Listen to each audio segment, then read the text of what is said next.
We are brought to you by Boss Bears Supplements. That's Boss Bears Supplements at bossbears.co. Hard work, consistency, and determination are difficult to sustain when your mind and body can't keep up. Fuel your body with what it needs to perform like a boss.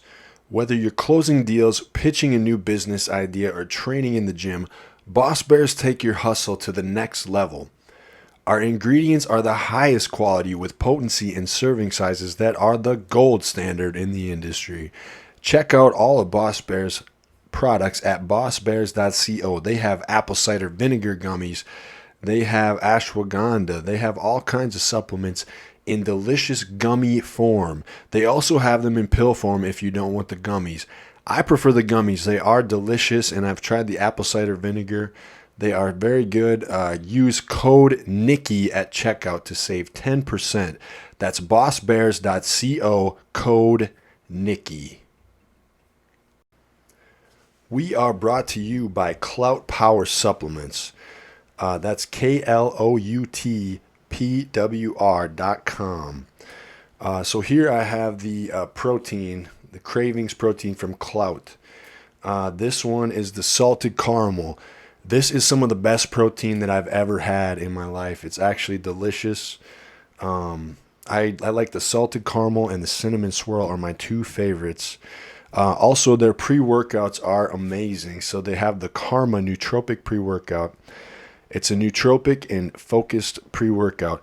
It's a lower stimulant formula, zero itch formula.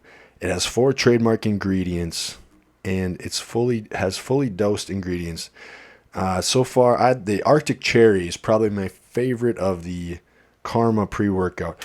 Also, try the Nero Aminos from them. And also the High Stimulant Mamba is some of my favorite too. And I really like the Arctic Cherry of that one. So go to cloutpower.com and use code Nicky to save 15%. KLOUTPWR.com. Code Nicky to save 15%. Here, if you love supporting the podcast and or the subscription program, and if you really want to do this guy a service, make sure you listen to what he's sponsored with. Take advantage of discounts. If you look at manscaped.com, 20% off with the code NickyFit. Yeah. Why not? Why not do yourself a service and clean up downstairs? Do your balls a service, dude. You do not want to be looking unkept for your partner. You're talking about like, hey guys, quit fucking watching porn. Actually go out and find a real woman. So to start with that, order a Manscaped Lawnmower 4.0 and shave them balls up. So I love the lawnmower, dude. She's gonna pull it out and it's gonna be all hairy and gross. She's gonna be like, "What the fuck? She's like, what the fuck is this?" Clean that shit up, dude. If they clean up, you should clean up. You gotta. You know what? It's the law. Well, yeah, and you want them to clean up, so you better fucking clean up too, yes, bro. Be presentable, men. Be presentable, men out there. We love it, dude. Hello, everybody. Welcome to the Nicky Free Podcast. We are back here with Alejandro Dzul, and yeah, he's back again. So this is the guy that did my first tattoo that I got. And I met them through a buddy of mine named Scott that has both his sleeves. That's right. So Scott's a good dude. So shout out to Scott. Yeah, shout out to you, Scott. And so thanks for being here, man. And I was just gonna say, how's everything going with Dzul Lounge, and how's the tattoo business? Yeah. Well, first of all, I just want to say what's up to everyone. And taking it for having me back up here. Yeah, dude. And a shout out to Scott who referred you. Yes, for sir. Sure. He's a really good man. He's got a bunch of work from me, and he's like you say. He does. He's got both sleeves, dude. Yeah. And that's that. When I saw those, that's why I was like, the only guy I want to tattoo me is that guy. That's it. So yeah. That's how. Yeah. Hell yeah. And as far as the tattoo world is, we're slamming it. There's always it's like you work hard, and then you get results, right? It's just like with anything. So, we all every year we have upcoming events like the Seattle Tattoo Expo for everyone out there who have not had the chance to check out the Tattoo Expo. The Seattle Tattoo Expo is always a fun event. Even if you don't get tattooed, there's always products for the event, whether it's art books. In a lot of arts and crafts, and even shows and food. and even just to take a look at, there's different artists that come from all over the world, as well as from within the United Right, States. and we should remind people if they haven't seen you on here before, like, because you started as airbrush. Yeah, correct. yeah. That was what you guys did before. Yeah, I started as an airbrush artist, humbly at a swap meet in South Seattle at the Midway Swap Meet, for everyone out there who know where that is or ever went to. I don't think that exists. It's been such a long time, and this is early 2001.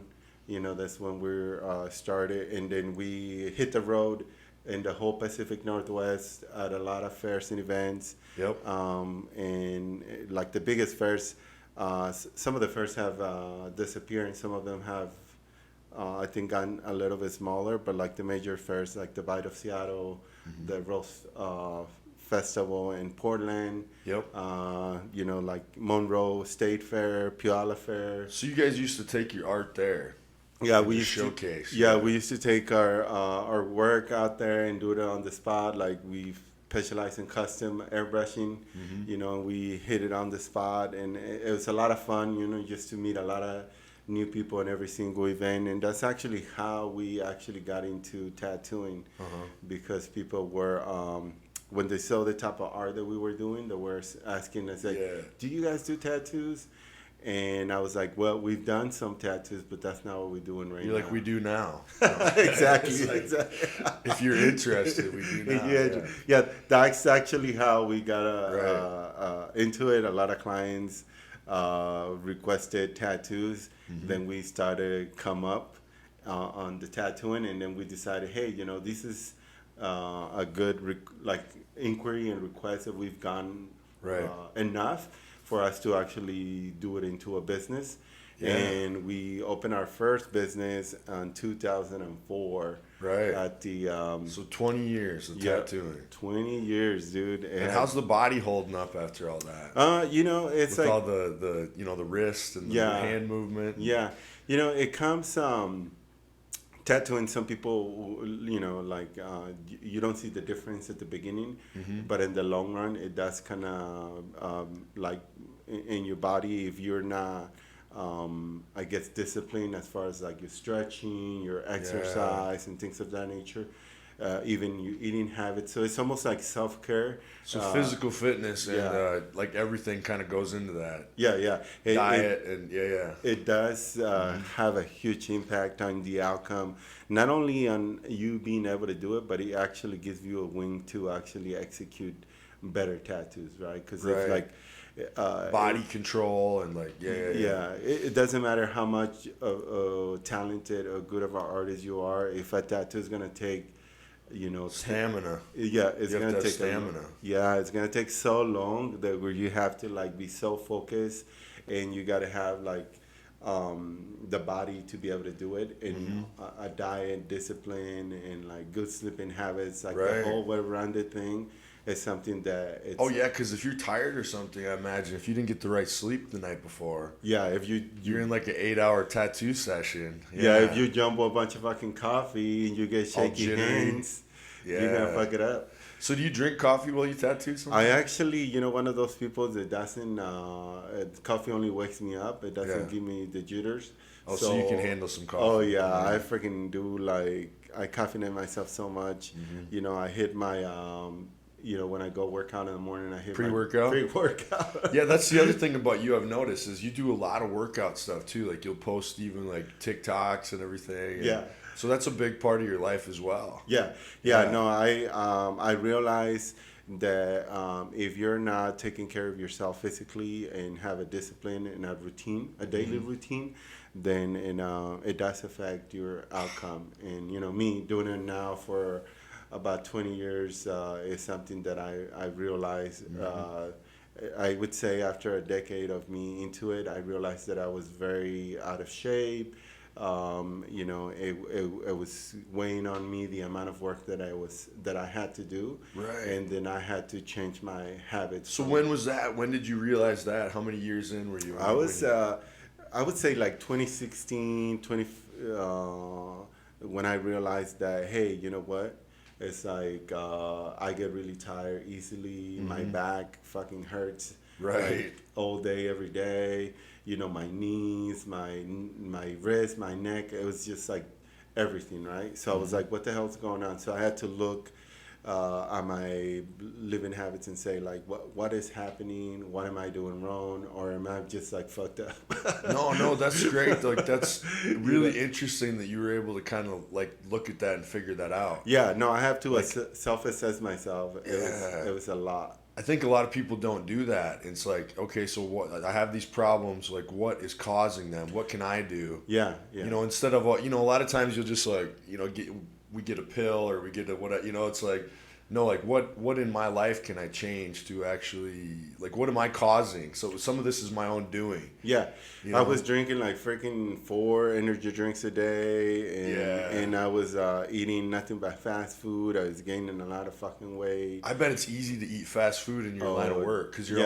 you're always working. You're always So working. you just want something quick. Yeah. You get up, you're like, let me go get this shit. And at the end of it, I was like, you know what? Let me do some research. Let me try to find out what is causing the problem. And yeah, I kind of figure it's like I have to change my diet. I have to get into some workout program. I have to fix my sleeping pattern. I have to like do a lot of changes in my daily routine. Yeah, because if you're somebody that's basically asking for a high performance out of yourself every day. Yeah.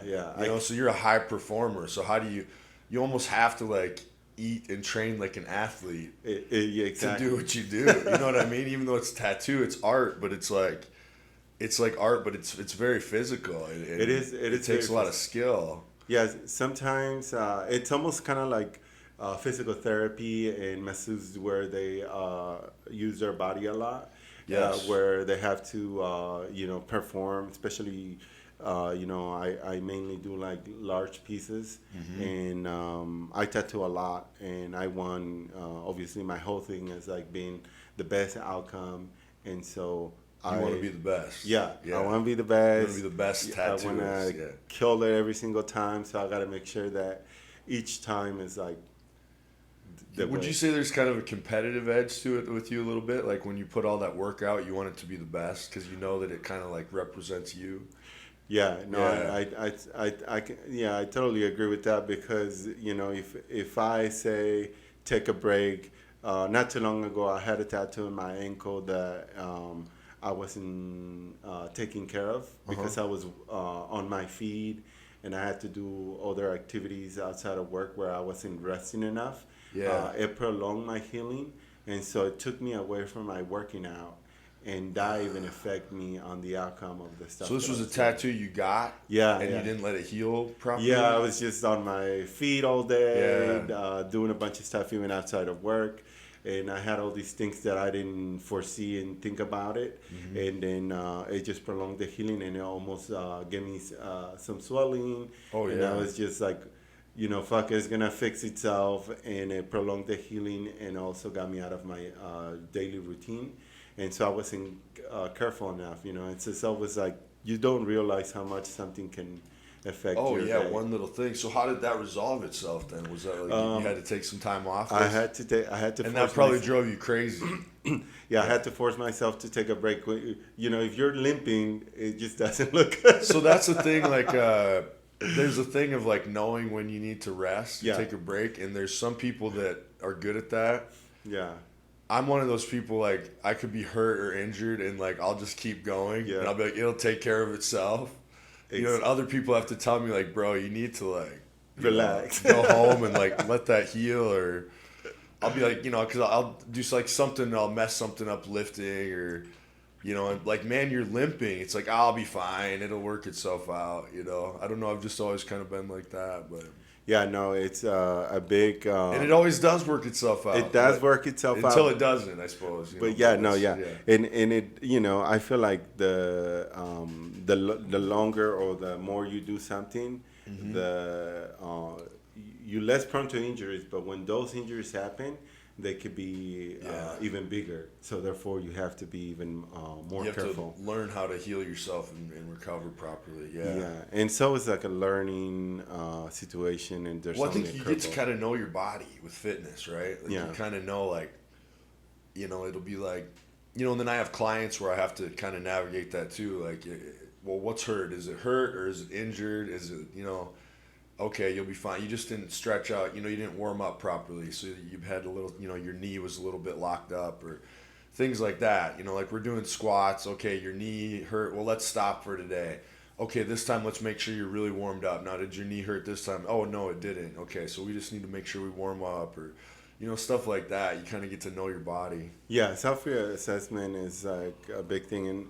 And also, if you're helping someone in their daily routine, I think it's a great way to like definitely like learn the body a little bit. Yeah, even from self-experience, you can pass it on and help someone else. That's like a big thing too. That's a big thing too. But I think everybody kind of has to know their own. Know your own body a little bit because it could be different for each person. But. Oh yeah. It's like in my my brother Jacob works with me. We're both tattoo.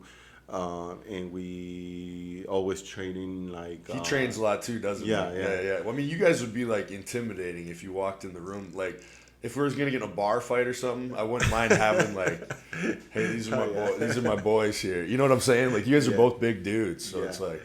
Yeah, no, and he's so even with tattooing, right? If there's something that we can accomplish smoother, or even like while you tattooing and a big piece, what's gonna make it effective on like your own body as well as the execution.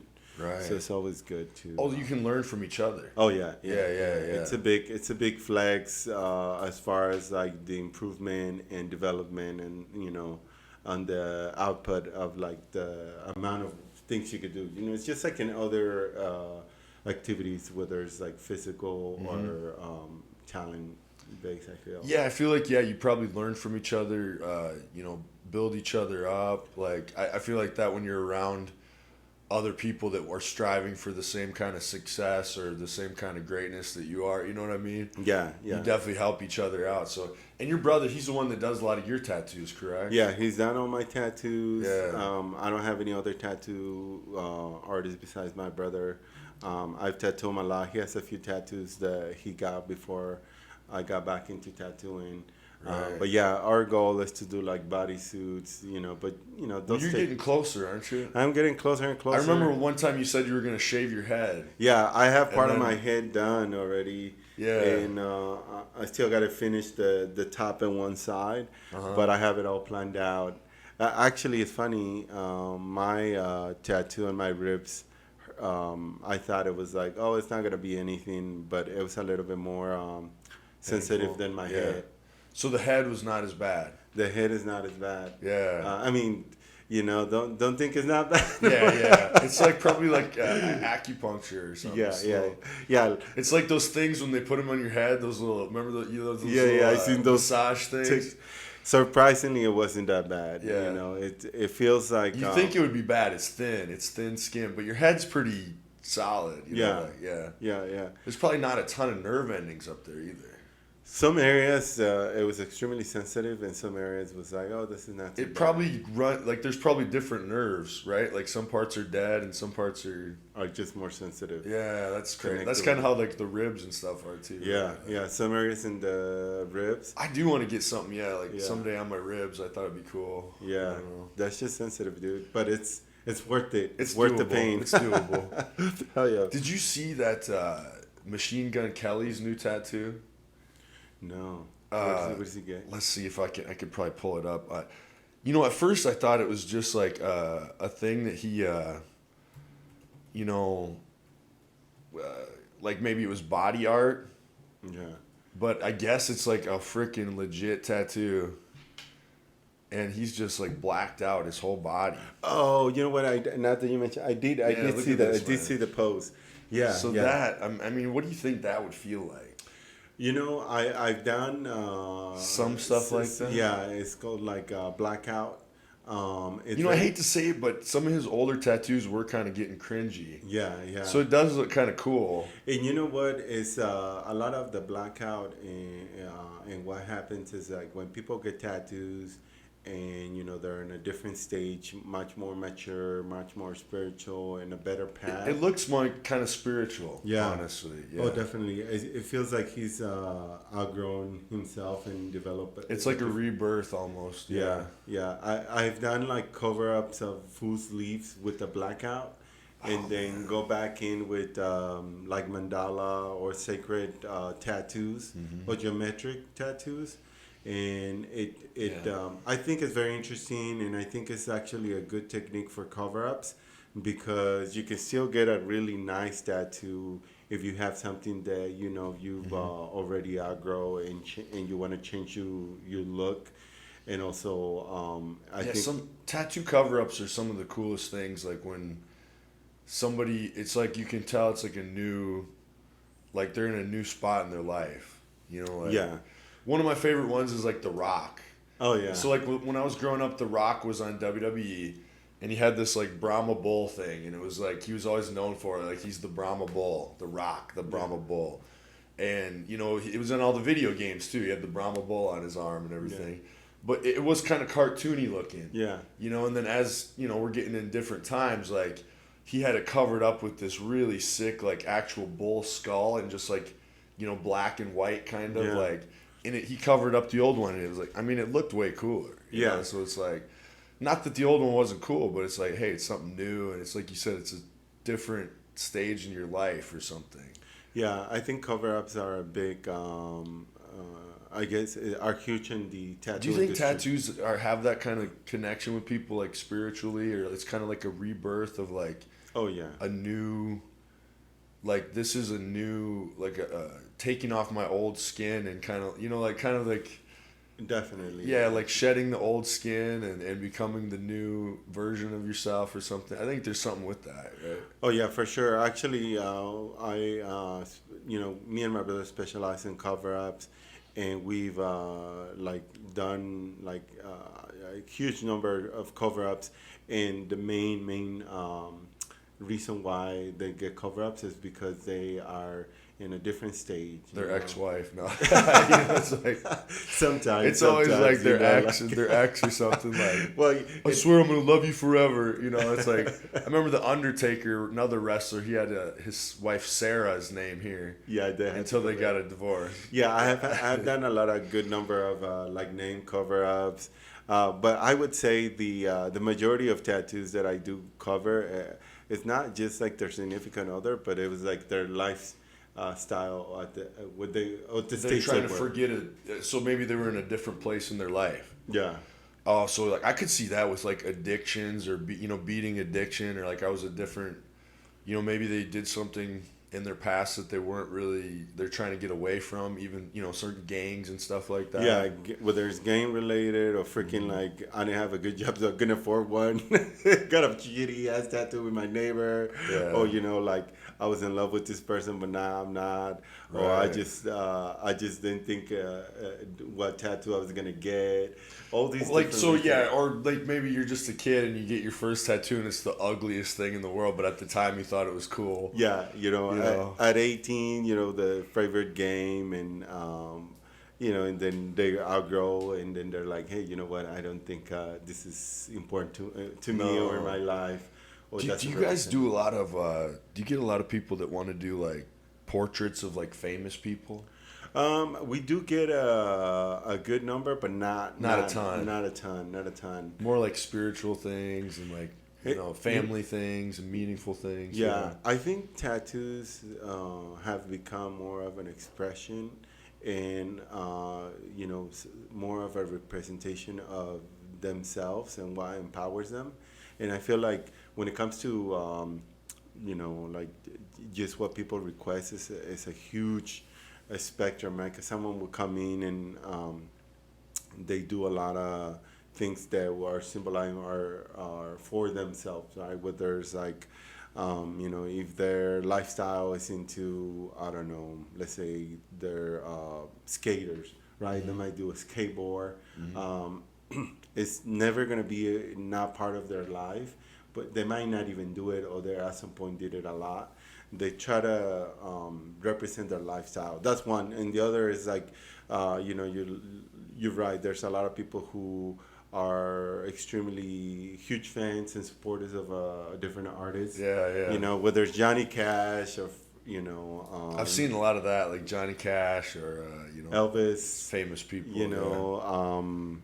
Marilyn Monroe. Those are like huge. I bet you get still a lot of Marilyn Monroe. Yeah, Marilyn Monroe, Elvis, those icons that like extremely. That's weird because I wonder if those people would have ever thought that even like 50 years after they're gone. Because like when did those people die? It hasn't been 50 years, has it? Yeah, I can't remember, but it's like at least 50, 60 years. Yeah, that's actually that is about how long it's been. Yeah. That people will still be getting their face, tattooed on their body or something. That's pretty insane. And I think it's like say Elvis. Like I just watched the movie and they. Well, that's gonna reinvigorate that again too. Yeah. This new movie and everything. Yeah, and the lifestyle of the artist, I think it represents sometimes something of the what someone wants to reach as a goal or a lifestyle. Like they kind of they associate with like his whatever that mentality that he had. Like I want to live my life like that. I admire that. I admire that, so it's something I want to live up to.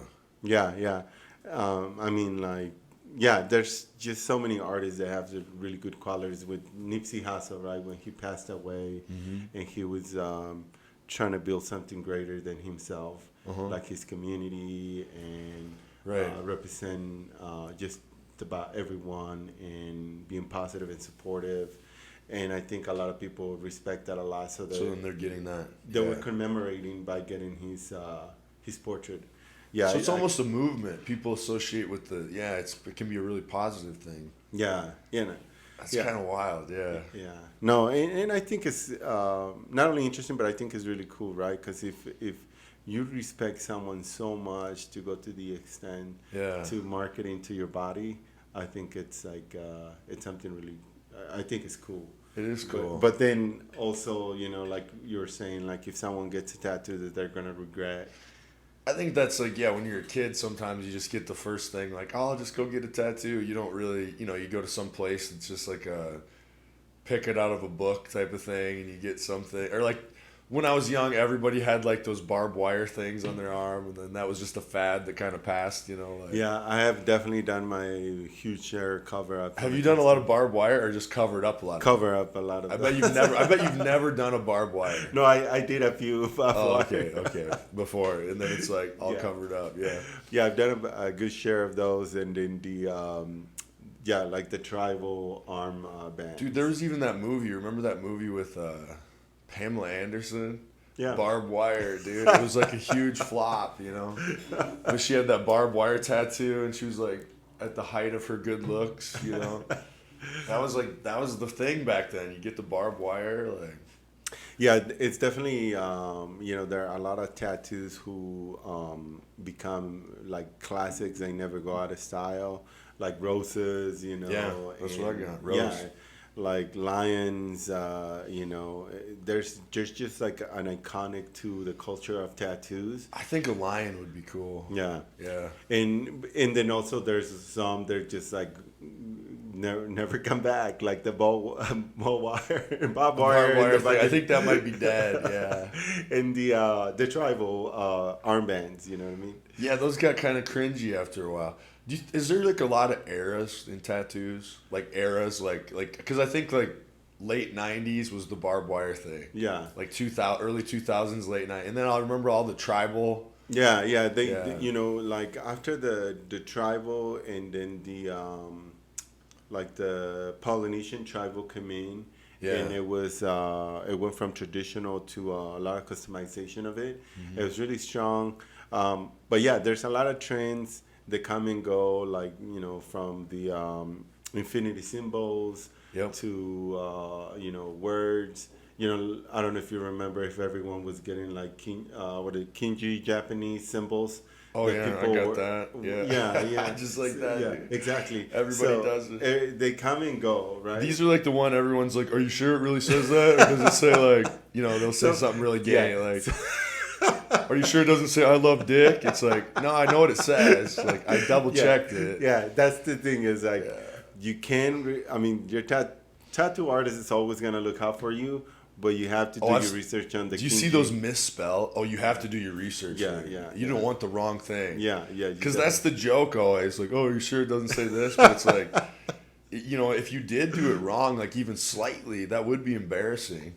Yeah. You know, you get some guy that actually that can read like Chinese, or because this is like a Chinese character, I think.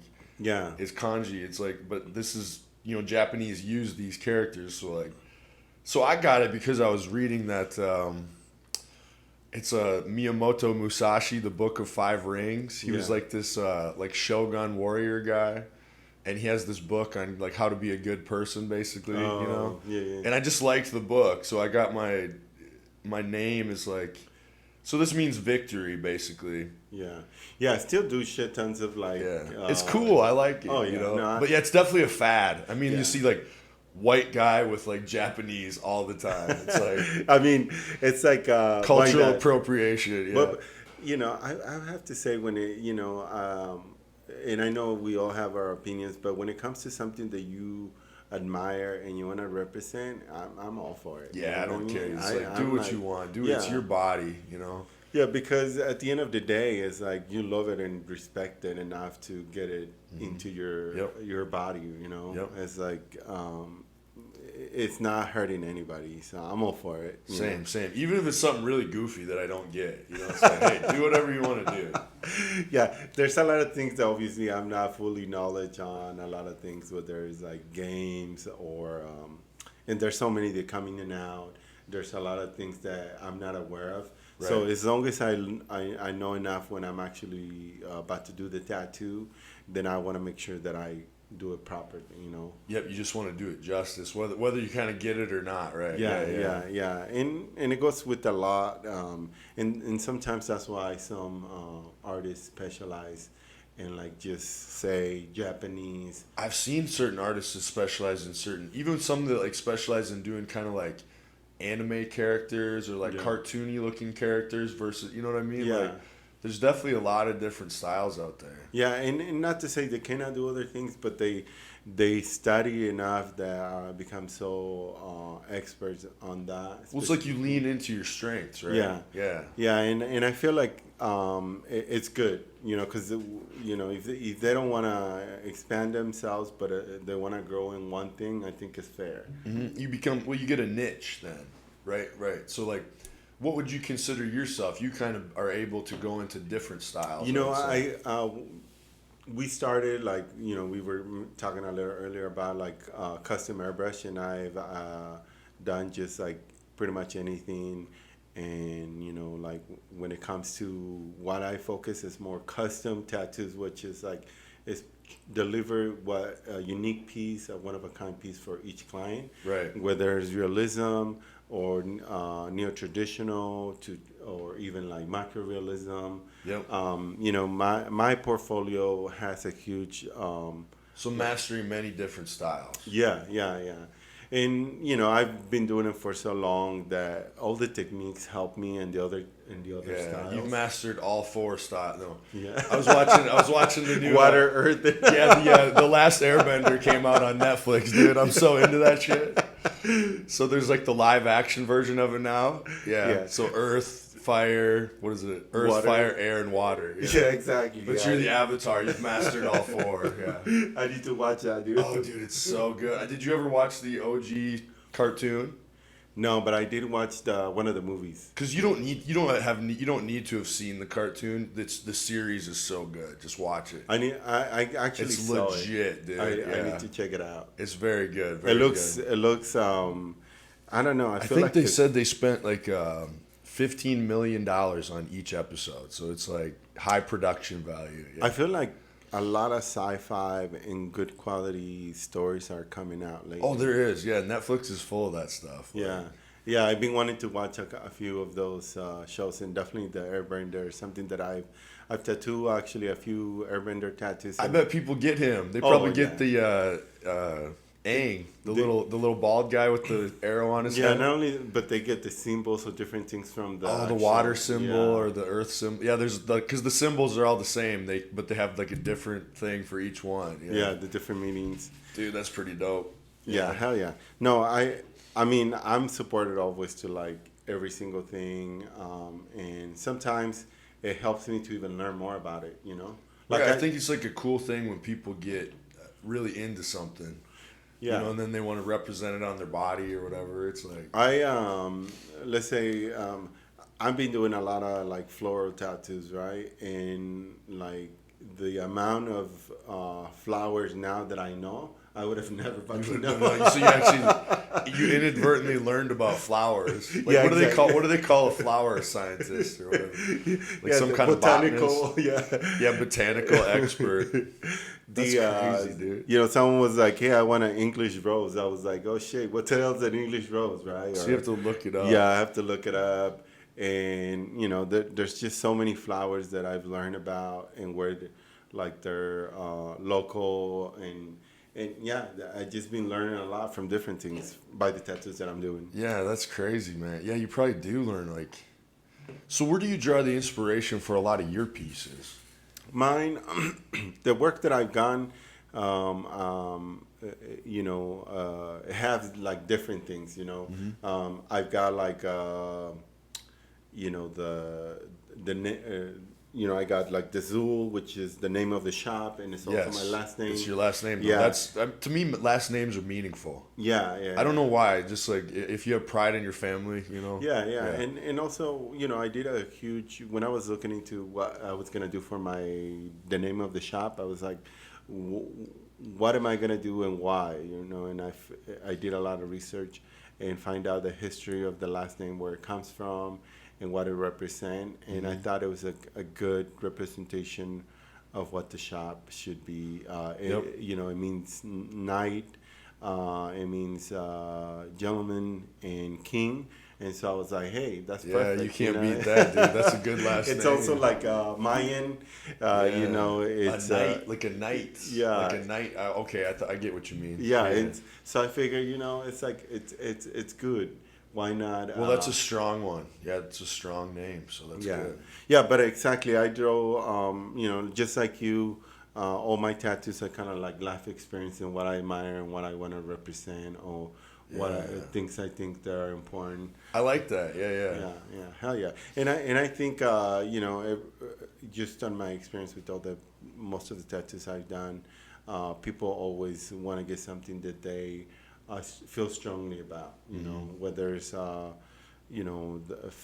family related. I think there's a lot of family related ones. There's somebody that's passed on, maybe, that they want to remember. Yeah, like a grandparent, a father. I see a lot of that. Relationships, family relationships, and symbolism, and on tattoos is big. It's always has been. Whether it's like, hey, I want I don't know, let's say I want a tree that represents my family. Tree, yeah, the family tree, actually. But it doesn't have to have, all the names and faces of family, but it just represents that, It's cool because it's kind of like, I don't know, tattoos are so cool because it's like art, and then it's going to fade someday, like, it's kind of like a sandcastle, like, it's going to live on as long as we live, and then once we're gone, obviously at some point we'll pass on. Yeah. But it's like while you're alive, you have this art on your body. It's cool. I don't know. Yeah. Not too long ago, actually, I did a symbolic tattoo for Steven, whose wife had passed away of cancer. Yeah, and that's probably meaningful. To commemorate her, he got a tattoo of a Nastic princess. He's doing a full sleeve. We're just in the first stage. And I put the story on Instagram. It's been there for like a couple of weeks, but it's a super interesting story because she she had cancer and passed away, I think, in 2022, like, if I remember correctly. But yeah, the tattoo is amazing. Also, he didn't want it to do a portrait itself of his girl, but as something that would represent her, right? Right. So it wasn't like having, because it is weird having a face on you sometimes. But having a face, and it's actually interesting you say that right now with the intro of AI and how people are using it as a tool, because AI, you can basically create a beautiful face or any rendering of something that does not exist, right? Right. And but it's accurate, depending on obviously in which AI you're using. I've seen some pretty funny AI stories lately, but yeah. But yeah, I would say that having a unique design style and using AI as a tool to get something very unique and put all the effort into like the design and the meaning and the execution. So have you guys started using AI kind of a little bit? We kind of starting to use it in some things just to see. And I think it's going to be a really helpful tool.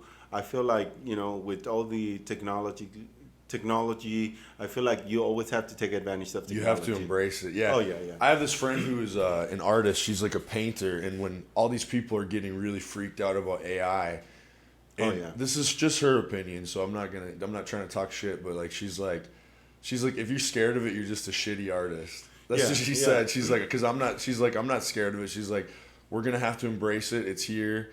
If you're a good artist, you're going to be fine. Yeah, it's like spell check, right? If you're writing a paper and the spell checker come on and tells you like, hey, you ought to look on this structure or word. It's going to help you. Yeah, if your skills are not there and you're not using it to your advantage, then we have to come up even higher, right? Yeah. So I feel like AI is just a tool. It's a tool. I think it's just a tool. I don't think it's gonna. It doesn't. Well, I mean, who knows? It might take over the world. I don't know. We'll see. Maybe. They did the first ever implant of the Neuralink thing. Did you see that? Oh no. But... So Elon Musk, the X owner, Tesla, he's created this thing called the Neuralink, and they implant it in your brain. And I think the idea is eventually it might be able to help people who have been either paralyzed or lost mobility be able to maybe regain mobility.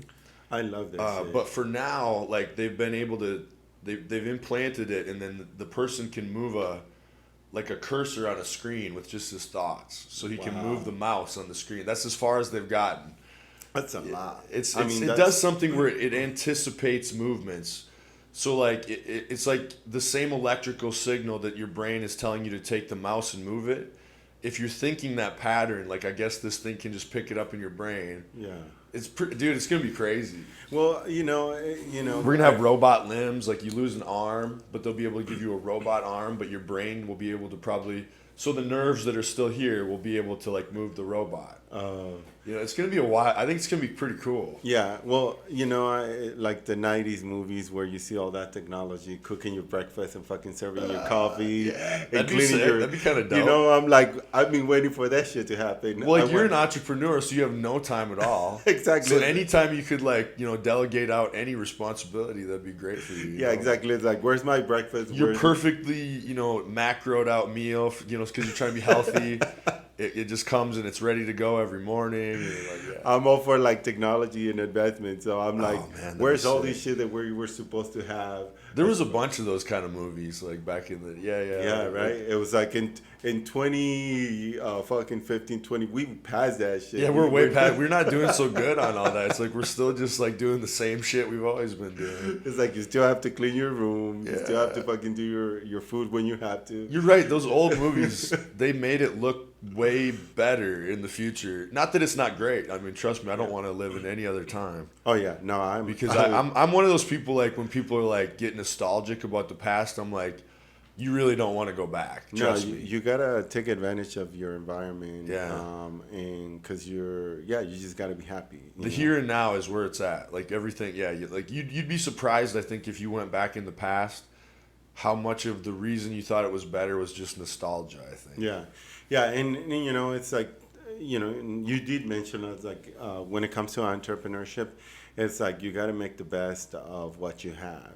Yeah, that's why you can't be scared of AI. You got to embrace it, right? It's gonna it's gonna impact your business, infect your business. Yeah, you got to be I guess you have to be kind of like the shot callers or be able to morph anything that you have in your environment to have good outcomes. You don't want to be late to the party. Yeah, yeah. You want to be ahead of the curve when it comes to that new technology and stuff, I think. Yeah, AI actually, whether it's like the wireless machine, whether it's the, what is it, like the printer stencil machine, right? And all those things, it's like you used to do them all by hand. Yep. It's just, it took so much time. So think how much technology's already made your kind of line of work better. Oh, dude, from like the computer programs like such as Photoshop, so you can create compositions that are much more accurate to like laid out.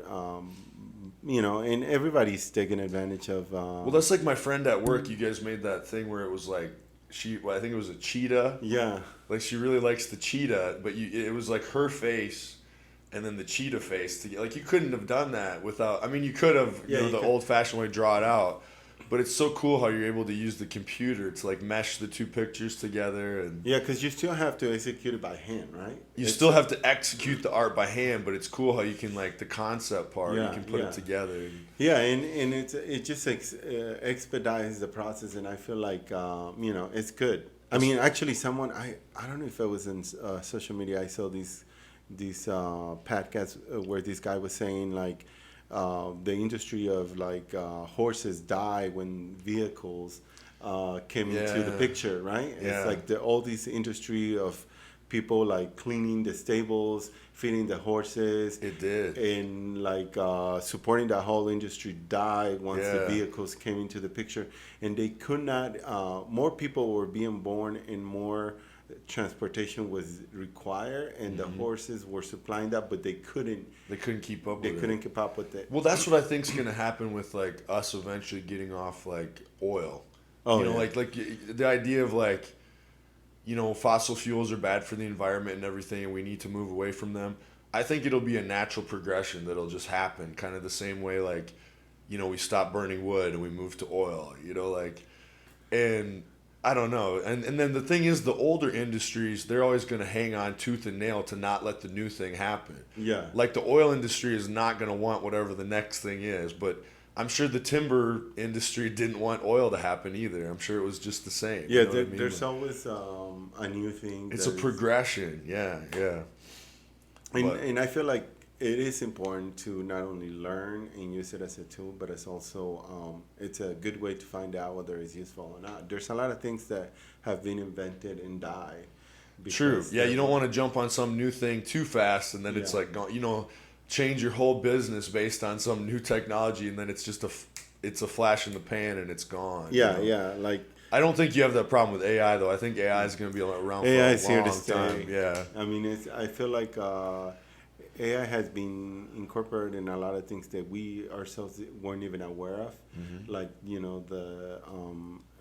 it just has been keep going and developing, and I think it's important for everyone to learn, because it can be used on anything. It can be used for anything. I use it all the time. I even use it to edit my podcast now. So it's like, oh hell yeah, yeah. It's like, why not? It's for it's great video, photography.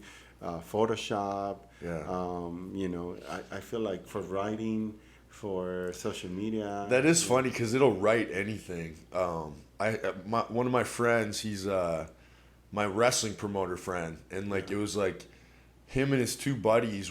So he has a warehouse. He like sells things online, and so he has a small group of people that work for him. Then he's also a wrestling promoter. That's where I knew him from, because he was the one that booked all of our shows. He was like the guy that. Basically the creative mind that created Impact Pro Wrestling and puts on these shows all throughout Iowa. But him and his two buddies were like sitting around at work, and they were like just this is when kind of I think ChatGPT had just kind of come out, the newest version, and they were like playing with it, and they're like, well, what can we make this do? And they're like getting creative. So they're like so it was three guys just sitting around, and they're like, write us a movie script in the form of a Hallmark movie. You know what Hallmark movies are? Yeah. Like those really cheesy, like romantic comedy type movies. Yeah. Write us a movie script where all three of us fall in love with a dog, and then we fall in love with each other because of the dog. And so like they said it actually wrote a full ass movie script from start to finish. Like where like, you know, the three guys and they meet this dog and then they bond over their love of the dog, and like at some point the dog like ran away or something, and it was like a dramatic part of the movie, and like, so I'm like, AI is crazy, dude. Yeah, Like, I feel like exactly, and it's like not only expedite the process, but you have to be on top of your game so that you can actually utilize it and expand it, right? you don't want to be the horses. Yeah, yeah. You know, in the car and horse Yeah, scenario, yeah, you don't yeah. want to be the guy that's like, you're the old way, the new. You know, you want to keep in the new. Exactly. So you were saying that earlier when we were off air, like, you've been in business 20 years. Yeah. But it's not like you get to the top of the mountain and then you can rest, right? No, You're no. always having to like, how do I stay up here? So you're always having to change and kind of be creative, right? You have to always adapt. Yeah, you have to adapt.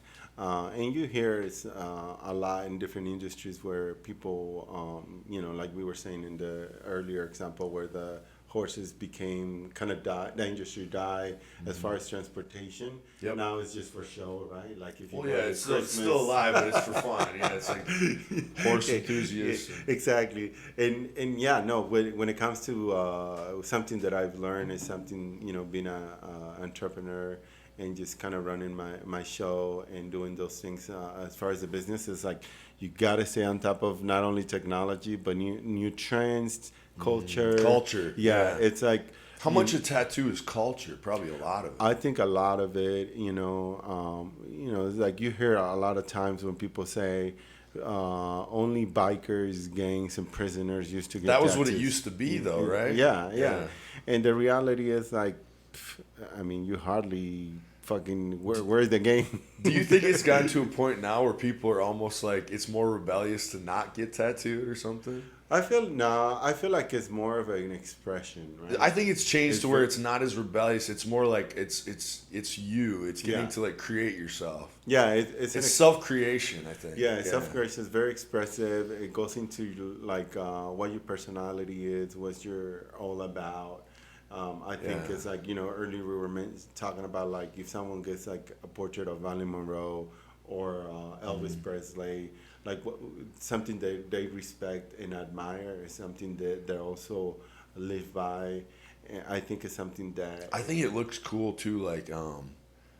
Like when you get older, tattoos just look cool. yeah. I don't know, like so like one of my favorite bands is Metallica, right? And the lead singer James Hetfield, like he never had tattoos when he was young. His whole, you know, Metallica, and then now that he's older, he's just like sleeved out, and he's like in his 60s, and he just looks badass. You know, it's like Yeah, I think I think I saw a post of Sylvester Stallone. him too. He was never tattooed his whole career, and then all of a sudden he just got older, and he's like just covered. You know, like, Yeah, and it looks sick. His tattoos look pretty sick. and it's interesting because I just tattooed a gentleman who was around.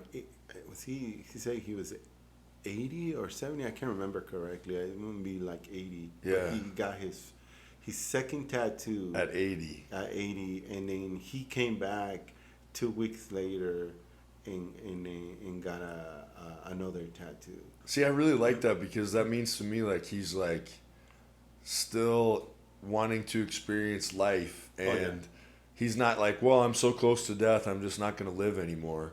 He's like, no, I'm going to do this now. Like, I'm still alive. I can still do things, you know? Yeah, and it's interesting because even a few years back, whether you starting early or later, it's like sometimes, you know, I've seen it has happened to me where parents give their child, as soon as they're 18, a full sleeve, right? But they work with them to make sure that they're It's a good one. in a good pad, Yeah. and it's a good one, and you know It's not going to be the one that they want to cover up when they're 30. Yeah, that represents their kids and also is in support of their lifestyle and their path. You know, if they do good in everything and they're like they're going straight to college and they have almost like, you know, their scholarship and everything because they've done so well. So it's not the same as when it was like the biker gangs and Nothing at all.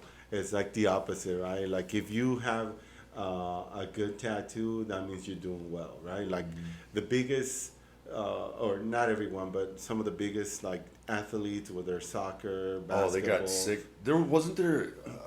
I think I saw a story where like this guy got all these tattoos and he went under. So like they actually put him out like anesthesia. Oh, you're talking about like those were a full group of people. Like I can't remember it was like an athlete.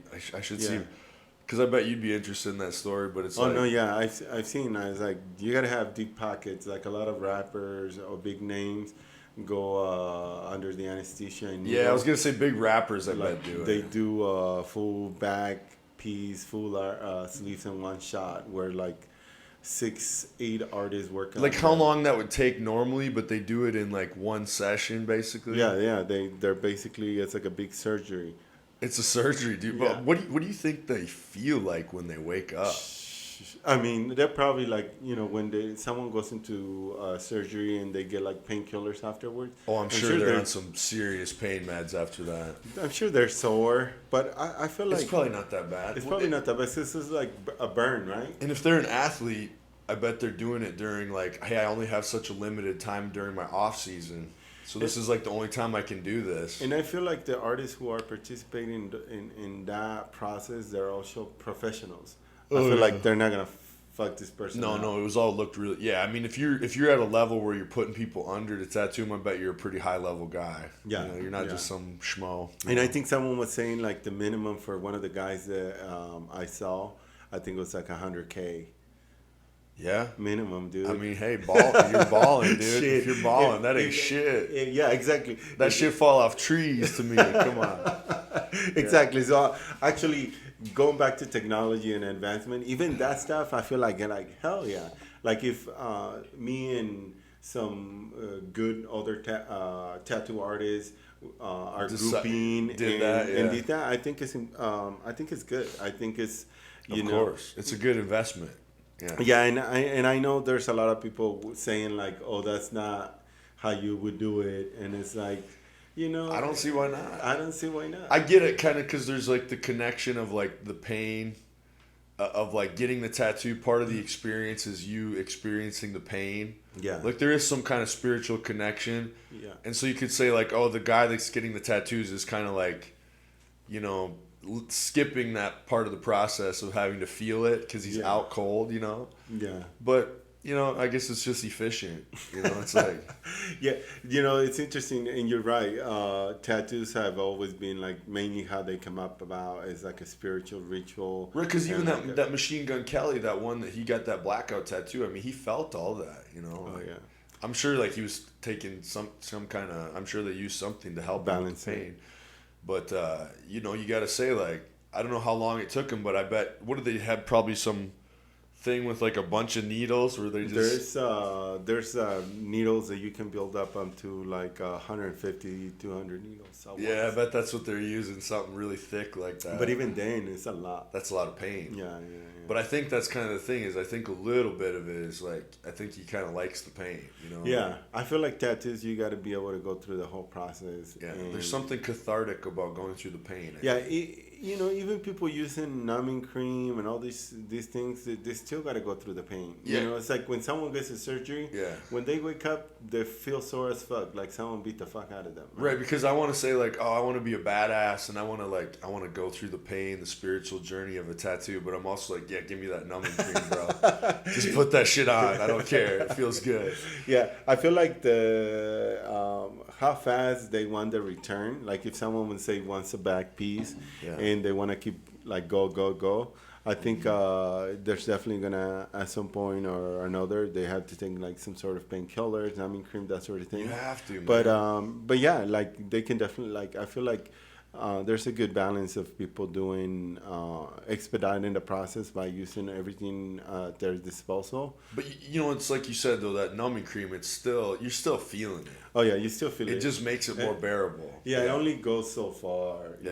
It definitely helps though. It helps you to boost you, but in reality, when that shit gets... So that's one thing I dug how you guys do is you kind of like, for your clients there, you kind of let them set the mood. Yeah. You help them like get comfortable. Like when I was there, I got to watch like Netflix. I think we watched The Dark Knight, Batman, because that's one of my favorite movies. And that was cool. Like you got music, you got whatever you kind of want to listen to there. Yeah. That's what I appreciated about it. Because honestly, like it was weird. When I did get this tattoo, that was like honestly one of the funnest days of my life because I really shouldn't have been there getting a tattoo at the time because I was cutting for my first show. Yeah, I remember. So I was like super like I went out that night. My friends wanted me to go to Dave and Buster's that night, and I got there and I was like, in shock a little bit, I think, because I was on so low calories. Yeah. And then you don't think about it, but you're sitting there getting your skin, poked into all day. And like, I'm not saying it was like, it's like not that big of a tattoo, but it was still like, I got there and I was just like exhausted. It gets you, it gets you taken out a little bit, especially if you're cutting. I was cutting, dude. My friend's like, "Are you okay?" Oh my god. I'm like, "Yeah, bitch, I'm cutting. This is not easy. Like, you don't get it." Yeah. Oh yeah, no, you're in. And then my coach was pissed at me because I got it way too close to the show. Low sugar, fucking low intake is just it puts you almost in like the fucking depressing mood, right? I was just kind of like, I need to go home and like, why am I even here? Like, I'm trying to have fun with you guys. I'm sorry. Like, I'm here because I'm your friend and I want to hang out. But I was like, I really should just be at home resting, Like, it does feel that way. It's like almost going back to like, having a discipline and regimen. It's like, even with that shit, you're still going to run into some curveballs. Mm-hmm. I know you had it planned out for a bit. Yeah. And it's like, at some point you're like, we got to do it. And I just wanted to do it. Yeah. I was like, let's do it. Now, this time I'm definitely going to wait till after my shows before I do any more tattoos. Yeah, dude. I'm not going to be doing any tattoos like a week before the show. Yeah. By the way, do you have any shows coming up or what? I have 2 shows coming up. Vancouver Open and then the Emerald Cup. So 6 weeks out and 9 weeks out. Nice. Yeah, I'm excited. Hell yeah. I'm pretty excited. So this is where it's going to get really hard over the next 6 weeks. But I'm on point. I'm on track with it. I just need to get posing more. I need to go back. So I'm going to have I took Sundays off from the bar that I work at now, so I'm going to start posing on Sundays as well. So you basically with all the experience and amount of time that you've done it, you just get more experience and better at this year. It's still kind of like I feel like I'm brand new at it, but less than last year because last year was the total first time I've ever done a show. So this year I feel very much still like a beginner. I still have no idea what I'm doing, but it's definitely less. It feels a little more comfortable than last year, but I still am very nervous and I want to do really good. So just practicing all the posing and all that stuff, but definitely like. Since I know what it's like a little bit, it's less nerve-wracking than the first time, But even the first time I had already kind of, it was really hard, but I had experience from all the times I'd done wrestling, all the pro wrestling from back in the days. Yeah. So I was actually used to like being in front of crowds, but last year at my first show, I got so like, when I was on stage, I got so kind of caught up in the moment of like, I got out there and I just kind of like did my pose and I kind of froze and I like forgot to like turn. I was supposed to turn around and do my back pose, and I just kind of like got lost in the lights and all the people looking at me and I was like kind of got dazed first. I'm like, oh yeah, someone's yelling, turn around. Like, my coach is like, turn around. And I'm like, oh yeah, I got to go to my back pose. Okay, shit. Then I hit it and I'm like, fuck, why did I, I just forgot. Like, yeah. Performing in front of people, it's a whole different game. It's nerves, dude. Yeah. You got to get, even if you do it for years, I don't think you ever lose that nervousness, I believe. I think it's always like, you just get more comfortable. I would actually hate if you lost the nervousness because that's like the thing that it's kind of like what adrenaline. It's like pumped up for it. So like, honestly, you should always kind of have the nerves. Like that's what's exciting about it, right? I almost feel like you kind of have to use it to your advantage, and that means it's like putting all that energy and nervousness to your advantage. Yep. I think someone was saying that being nervous and being excited, there's a very thin line that it can almost be the same freaking feeling. You can turn nervousness into excitement, right? Yeah. It's like, you're not nervous, you're excited. Say it that way. It's more positive, right? Exactly. And I think that's a really good trick. I mean, when I started tattooing and also airbrushing, and we had to do it in front of people, it was like it was a little bit like that, right? Yeah. Because you do art at your home, Yep. and you're. I don't know if you've ever seen like the first time a singer tries to sing in front of people. Like if they're at home, say they got a guitar and they're singing, and they can like hit that note, like they're singing it perfectly. They get in front of that crowd, like their voice, it's like nothing comes out. It's like, it's just there's something about the crowd. It's like the nerves of being like, and then your breath is gone, so then you can't sing. It's like, okay, you got to learn how to like. It's okay. I'm supposed to be here in front of this crowd. I can do this. I can sing this. It's you got to be comfortable. Also, I was reading the book. What this guy was saying is you got to be the thermostat, where you have to like be able to regulate the temperature. Yeah. And it's like the energy. If you want the energy higher, You have to be in control of it. Yeah, Like yeah. you have to take control of the energy. Yeah. And I think a lot of performers and comedians, like when someone's like rebattling their Heckling. jokes, Yeah. and they're fucking like they gotta be on point, and they're They so get used to it. quick with like that, like, hey, like what they can say back, Yeah, Man, that's an art form. That is an art form, man. When they get a heckler Yep. and they can just turn it around on them. And then clown, that's some the of that flip, ends like- up being the funniest part of the show too, like the heckling stuff. Yeah, no, I definitely I'm like, ooh, that's. Do you get inspired by any kind of like comedians or music or any of that kind of? Oh yeah, like Probably certain I feel music. like the concept and idea, like I grew up at night is hip hop, so I get pumped, right? Yeah. But I do like the. What about the new Kanye album? Did you like it? I haven't really listened to it, or probably I have. I just haven't paid attention. But because we play music all day, every day at the shop, Yeah. you You don't get a chance to listen to an album. Yeah, It's all mixed up. Yeah, it's like I'm comfortable and I like all kinds of music. Uh-huh. So because I'm trying to focus on the art and the Yep. process, and there's a lot of things going on. I think the music itself is almost more like a vibe. Yeah, Yeah, vibe that that's helps how it you. is. Like when I'm at the bar working, like I don't even notice the music. Yeah. It's just but if it was off, I would notice that it's off. Yeah. So you kind of just set a mood with it. Yeah. And, Yeah. and I let my team kind of set it, and we ask all of our clients like if they were feeling Right, some you type got to of, let like- them kind of pick. Like, hey, Yeah. what do you want to play? Because Yeah. this is their time. To And you did mention it. It's like the environment is like all set to people to be comfortable. Like we got some like one of the biggest chairs for tattoos where they can be just fucking lounging, even taking a lot of our Taking actual a clients nap. take a nap. We Yeah. have fucking blankets, pillows. Yeah, you want to make it, dude. It's like a relaxing experience. It's Yeah, weird.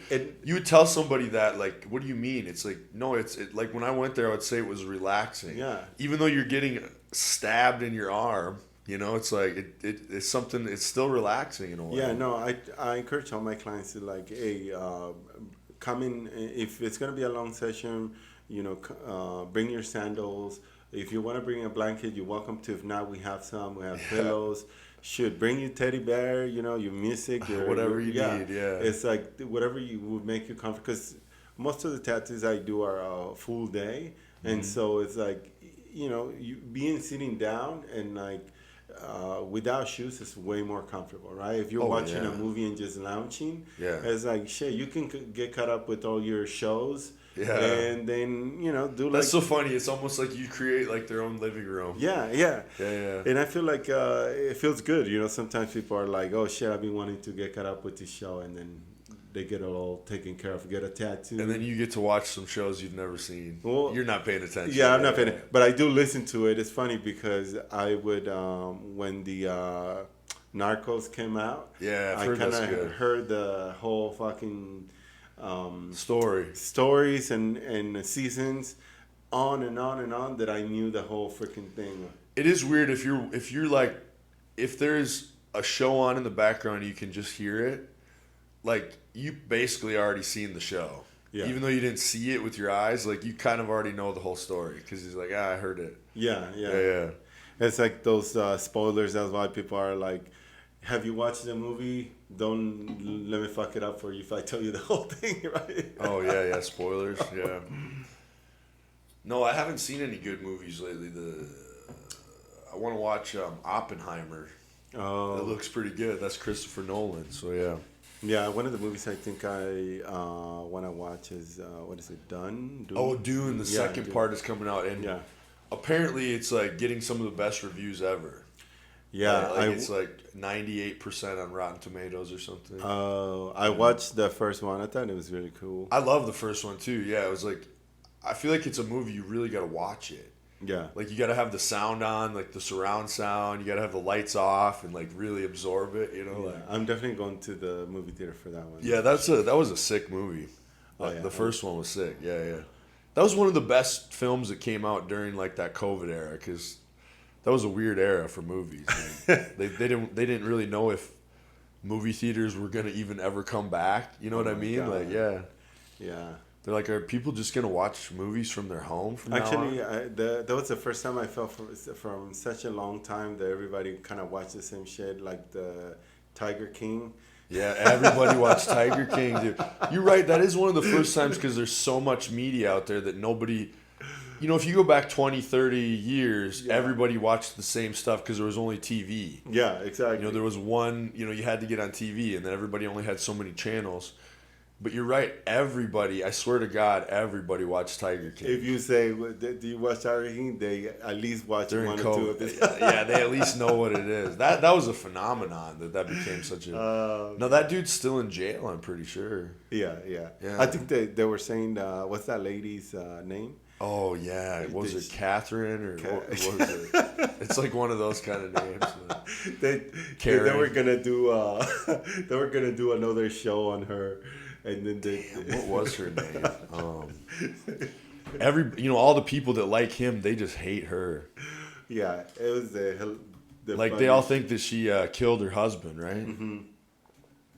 Yeah, I feel like that was one of the... Oh, Carol Ann Baskin. Yeah, that's right. Everybody thinks she fed her husband to the tigers. Dude. I could see her doing it. Yeah. She was like, yeah. What a weird She story. was such a... When you see her, she's like almost like too chill. Like almost like she's...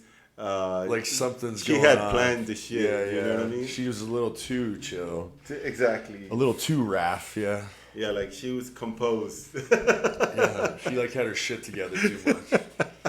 This is not real. Yeah. No, that was a weird phenomenon. Everybody watched that, dude. Yeah. What a weird time. COVID. You guys survived that, huh? Oh yeah, we closed for a few months. Then when they call and say that certain businesses for services can reopen, such as barber shops and tattoo shops.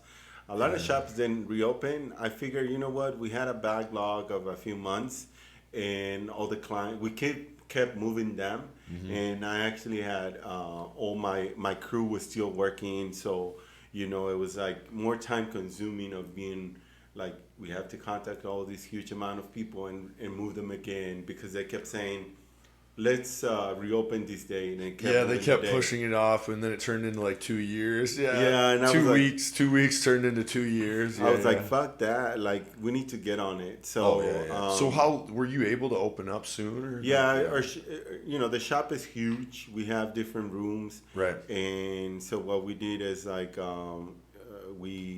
one artist would start at 8 a.m. and then the other one came at 3. Perfect. And so we also kept doing the work at different rooms. Mm-hmm. And there was a huge space between the team in the front. So you could do the social distancing thing. Yeah. So that worked out. Oh, that worked out. And actually, it was a great service because a lot of people, you know, they were not working. They were working from home. So they were doing a lot of self-care. Uh-huh. And so they had the opportunity now to pull the trigger and getting a tattoo. Because, you know, tattoos are always in like a bucket list. And someone sometimes always want to get a tattoo, but they don't have sometimes the time, or they get busy. Then we also incorporated like the video consultations, you know. Yeah, that we could still do that. The Zoom consultations. See, they should have just, you know, like, yeah, that would have worked out good, because you had all these people laid off, and then they were getting all those big checks from the government. So it's like, here's my tattoo. People were balling, dude. They were balling during that time, people man. were balling. It was hard to go back to work after that. I did it on purpose. I was like, man, I'm getting these checks, you know, because I got laid off too. Yeah. And then I went and I did some drywall work with my friend, and I tried to stay busy, like stuff that you could do. But I was like, at one point, I'm like, man, I just got to go back to work. Yeah, when those chicks came through, shit, not only we were booked ahead of time, and I was like, you know what, I'm going to try to hook up as much people as I can. We were getting fucking people from like Idaho, Portland, Yeah. that would drive into the shop. They're like, hey, I'm off work and I got all this money. The one day to the next, they'll be like, hey, I call the shops from here from Seattle to Portland, and they're all booked up.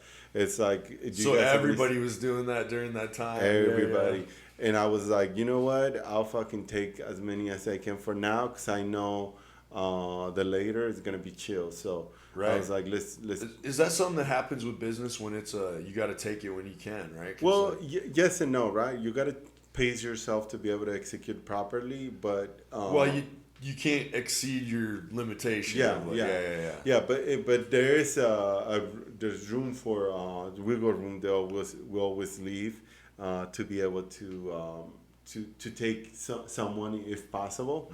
Mm-hmm. So yeah, we book in advance and we try to create all the designs, having them approved and all that, and we have an estimated time, and sometimes we have little windows of like 30 minutes to 2 hours, right? And in that time, if a walk-in comes in, we already kind of know what things are going to hit, so then we are able to take someone in. And sometimes we have cancellations. So and you can fit somebody else. Yeah. We can call people who are like, hey, if anybody moves, like, get me in as soon as possible. Hell yeah, dude. So there's always room or to be able to do more work. I mean, the work is never gonna leave there. No. I feel like, we were earlier talking about, like, it feels like everybody and their mama want to get tattooed. It is and not only because it's an expression, but it's like art is really important right now, right? It's always been. So I feel like there's always people want to get tattooed. It just has to be done properly. Mm-hmm. So I'm super excited because we have a system that works on behalf of the client. Right. To be able to expedite things if need to be, and also accommodate if possible. And you guys are like, do you have any plans of expanding your business to like? I think one of the things that I've been contemplating is creating a bigger team. Yeah, more artists. Yeah, more artists. There's always a high demand, and sometimes we don't have enough hands on deck to be able to execute and supply the demand. Mm-hmm. And it's something that I've been contemplating. And it's something that I think I'm gonna execute sooner rather than later. You probably will know when the right time is, right? Yeah. I feel like there's always the right time. There is seasons, there's like spring, summer, fall are usually spring, summer are the highest because everybody is like happier, wants to the show sun their is skin. out, and then fall starts to chill. Winter is more like I want to celebrate with my family. I want to get away from the city. Right. And people are gone. Yeah, people are gone. They leave. It's the same in my, both actually bartending and personal training. I would say it slows down in the winter a little bit. Yeah. And so we book in advance. So we already have these bookings, but also a lot of people cancel because they, you know what, I want to go see my family instead of like getting a fucking tattoo. Yeah, so they'll take the money for that instead. Yeah. But we, there's enough like rotation where, the demand that, you still do good. And also it's like, because it chills more, it's time to rest, which I'm happy to. I think that's okay a little bit. Yeah. So like, that's one thing I've noticed too with personal training is there's times where, clients will be, I have so many clients, but then there's times where they're either gone on vacation or they're, you know what I mean? They have things where they'll be gone for a little while. And I'm always kind of like, in one way, I'm like, oh man, I'm missing out on that money. But on the other hand, I'm like, well, it's nice to get a little bit of rest so I can catch up. with my rest. That way, like when I do get full again, I'll be ready to go. Yeah, It's like, yeah. You always need to recharge, and actually, it's funny because it's almost set up like that in nature, right? They say like. I think there's a nature to it. Yeah, It's almost like it's almost like built into the system. I mean, there's even some people were saying that, how bears hibernate. Yeah. The humans used to do that.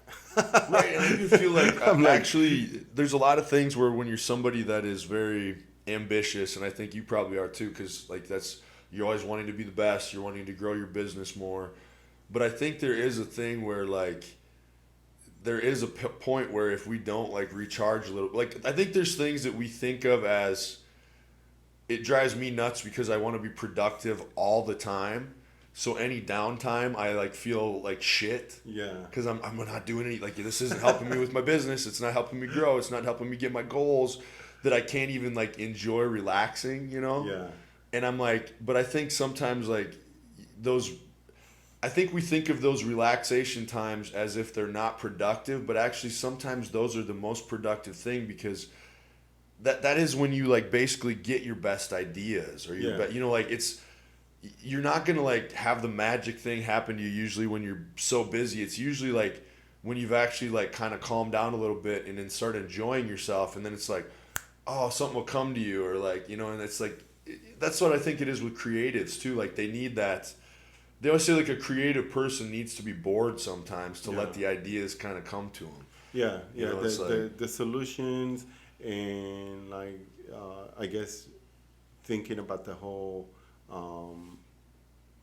whole scheme of things, I feel like you definitely there's need a balance, a little a yin and a yang, right? Yeah, yeah. You definitely need a balance of like. I just want to go all the time, but it Yeah. doesn't work that way. Like with lifting, you have to have your rest days. Yeah, it's like some of the things that they say. It's like you have to be able to do more in less time, and I think what that means is more of like quality, right? It's quality over quantity. Yeah. And I feel like if you strive for that, then when I started, I was so like you said, like go that I wouldn't even take breaks to eat, right? Mm-hmm. But I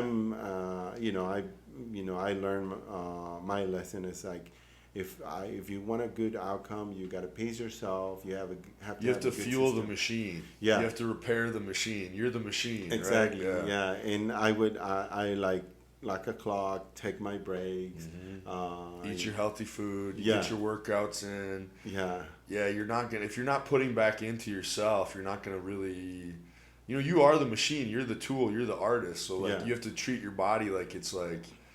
That's the thing that makes you your money is your body. Yeah, and I feel like it works, and I think it's like that with a lot of, if not all of the industries, is where I think so. Yeah, you basically have to like just understand it and pace yourself and how to be more efficient, and then I think it's like it has to come like I think you have to care about your work, and you do obviously. You know what I mean? Like there has to be some kind of like clearly we want to make a lot of money and stuff, but I think there's something more than that. You know what I mean? Yeah. It's like it's about more than that. It's what's the saying? It was like it's not necessarily the money that is going to take care of yourself, but it's like the service you provide is what's going to get you paid, right? So if you provide a service that is needed and is beneficial, and the benefits outweigh the funds, there's always going to be you're bringing value. Yeah, that's what it is. You're providing value and service, so it's like, and that's where success comes from, I think. Oh yeah. I feel I always have the belief that you have to always not only execute but give more than what you get paid for, right? Yeah, and you really do, right? It's like you always have to look out. I feel like when I get someone that wants to get tattooed, it's like my job is to do not only the best I can, but it's like try to see the full scope of the project and try to deliver as much value in all angles for my clients. So you're basically taking their ideas and turning them into reality. Yeah, you know what I mean? It's like that is what's cool about like art and creation is like, do you ever wonder like where does this come from? You're taking something from somewhere else and turning it into the physical. Yeah. It starts as a thing inside someone's brain. It's pretty interesting. I always think art is just amazing because it's like, it's something that's like, I don't know if you've ever listened to like certain artists talk about, like when they're writing a song, how it's like they don't even really know where it came from. Yeah, it's like they become the deliverer. Or It's like they're like a what do you want to call it? Like a receiver, like picking up something from the universe that's directing it through them into this physical world. You know, they're only part of the process, right? like Bob Dylan said that one time. He's like, I don't even know where those came from. Yeah, he's like, I didn't write those songs, man. You know, it's like. It's true. Weird. I feel like each tattoo comes it has its thing. It has a life of its own. When someone puts it's almost alive. Yeah. When you're finished with it, it's a whole thing of its own. It's like it comes to life, and that's actually some of the exciting things. That when you see it done, it's just like a whole new thing. And seeing it in paper is one thing. And seeing done in skin, and there's something about skin. It just gets such a lively. It gives it so much meaning, a feeling, much more personality. I think it's just the whole nine. Honestly, it's pretty sick, man. Yeah, that's like the cool thing about art. Sometimes I'll watch these videos, where you see like somebody painting a mural, or there's these really dope ones I see where people will take like it's usually like a superhero, so. The superheroes usually have like their superhero and then they have like, like you have Batman, then you have Bruce Wayne. So you have the superhero and then you have like the actual guy, or like Iron Man, Tony Stark, I think it was Iron Man was the one I saw. But so they take a picture of him and they spill a coffee on it. And it creates like a coffee stain. Yeah. And then they like draw around the coffee stain, and then they use like colored pencils or something. So then they create like, along the line of the stain, they have like Iron Man, and then they have him as Tony Stark. So like it's crazy when you see it. It's like really, I don't know, just really vibrant. But it's like, it's weird when you watch those things, how you like, you see it during the process of it, and it doesn't really take life to like, it's all of a sudden when it's done, it's like, oh, there it is. Yeah. All of a sudden it pops out, and it's like, oh shit, that's what they were doing. Like you can't really tell till like close to the end. It's like. Yeah, no, you're right. Creativity and ideas are like what make I guess like substantial things, right? Like if someone has a great idea and put it into or exercises it, it could become not only a great business, but also when it comes to art, like it's just like something so fucking cool that sometimes it's something so like, even with like you said, tattoos, with the different eras, like the different culture, the different phases, like sometimes you can create something that's so new that it's never been done. Yeah. And then that becomes a new thing. Then other people copy it, and then it becomes like part of the culture. Yeah. Right now, there's like, I would say, there's used to be like 4 styles of tattoos. Right now, maybe like 15. 15. Yeah. My God. Yeah. Like chrome, gold tattoos, trash polka, microrealism. What's microrealism? Microrealism is like a lot of sometimes you do a lot of, let's say a painting, right? Mm-hmm. The Mona Lisa, but you're only doing like 3x3. Oh, so really, really detailed, but so micro. Yeah, tiny. Right? Oh, microrealism. Dude, there's some crazy artists from like the past, like. If you ever look into like art throughout history, it's like pretty wild. Like, what is that like? There's like that William Blake dude. I don't know. Some of this old, like there was this one dude who's like, he has like his paintings are really fucked up, and they said he might have been possessed by the devil. Oh yeah. Or they thought he was possessed by the devil. It's like this. I think it's called Saturn Devours His Son, and it's like the picture of the guy like eating this kid.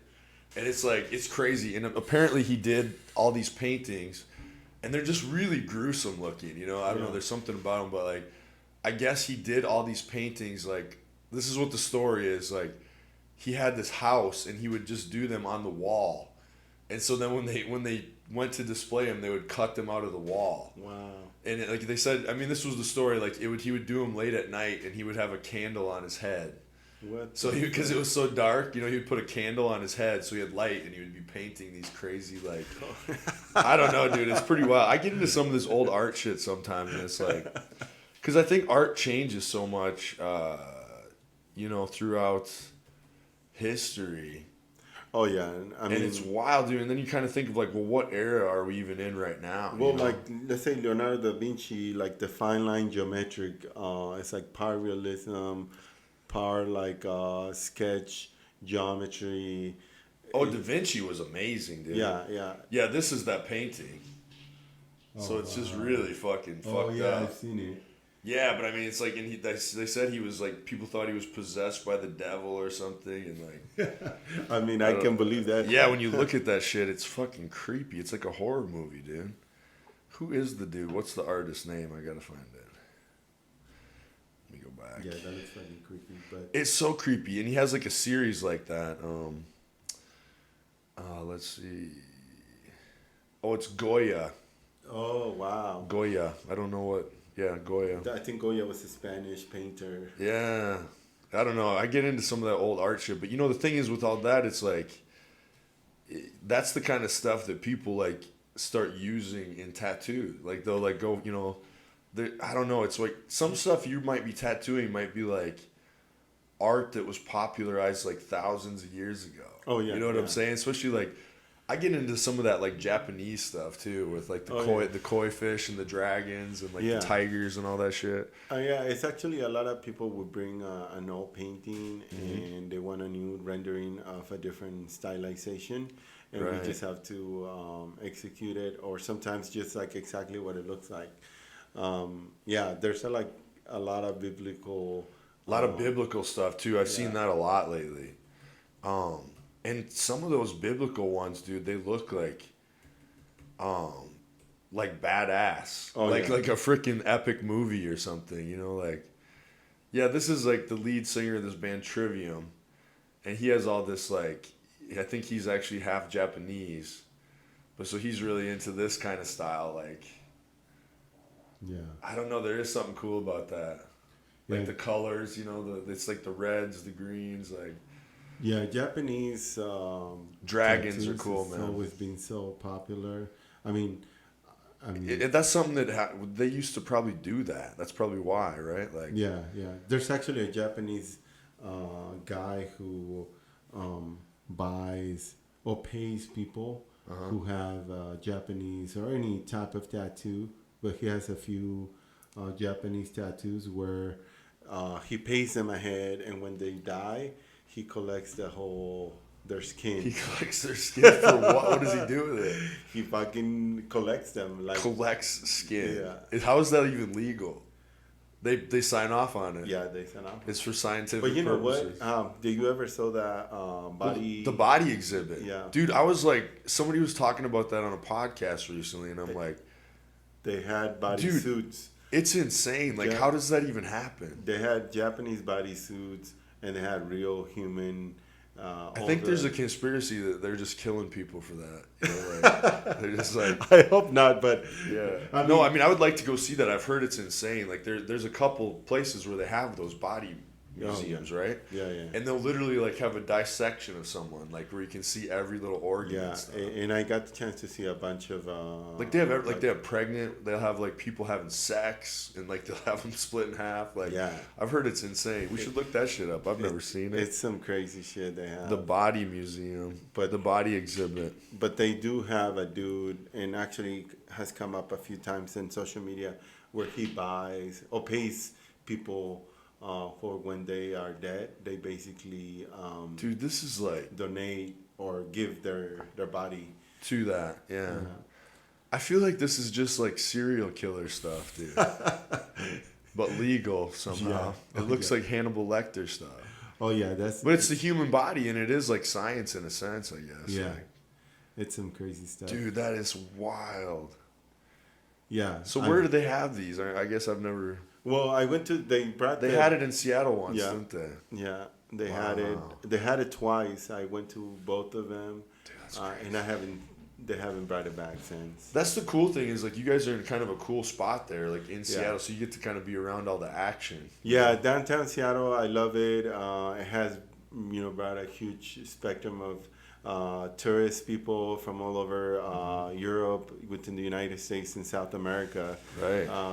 Yeah, it's like it's just, I think it's a sweet spot. It is a cool spot. Yeah, I was like, when we were there, I was like, this is a dope spot. It'd be cool to like be around here. Do you still have that big truck? Yeah. I was gonna say, did you drive that here today? It was probably hard to find parking. I did, yeah. It's I try not. I hardly drive. Yeah. From out of the city, and at some point I want to get rid of all my cars. I was like, you're in the wrong spot to have a badass truck like that, because there's like no parking anywhere, you know. But I'm like, that's a sick truck though. But yeah. Yeah, no. At some point I want to get rid of all my cars, so I didn't have to drive. Just no cars, driving. No cars. But what do you really need it for, right? It's like. But you know, I think it's good to have it. You know, I feel like I need it for the free. I mean, for me, I'm like constantly going to work, so I'm like always, you know, driving to the gym back and forth. I got a client, you know, but yeah, it'd be cool. Like if you just, you know, if your business is in a certain area and you live there, and like, then you just Uber everywhere else you go. Yeah, I would say like percentage wise, I would drive my car like 5 to 10% out of the year. Damn, that's crazy. Yeah, it's really low. Yeah. I'd rather take an Uber because parking's crazy. Oh yeah, if you're anywhere in the city, why would you ever do anything? Or even fucking take a scooter, right? It gets me to a place like in minutes.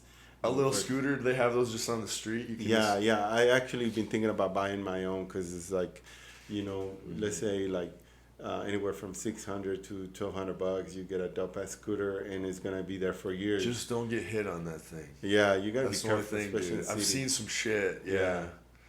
Like even people used to get those little mopeds and cruise around town, and they're so fast, but it's like if you get hit on one of those, the car usually wins, not the moped. You know. Yeah. No. But man, I've seen some, like there's even I seen a kid in this apartment complex on one of those like what are those what do they call those things? Is it a gyro? Or I don't know what the hell they call those. It's like the thing that you just roll on. They have a name. Scooters? Yeah, it's like a little scooter thing. It's not the one wheelers where they just fucking lean forward. No, it's got two wheels. I thought they had a certain name. Oh yeah. Where they hold it. Yeah, I know exactly what you're talking about. It's like the mall securities. Like you'll see some mall guy on it, like a mall security. Yeah, in LA, everyone, LA, Arizona, I've been to a few malls where they have all the securities are driving on that shit outside. It's like, I just don't like to walk. I need to be on a little scooter thing. Yeah, it's funny. I don't know. This kid was in the hall, and I'm like, that looks really fun, actually. He was just zipping through, you know.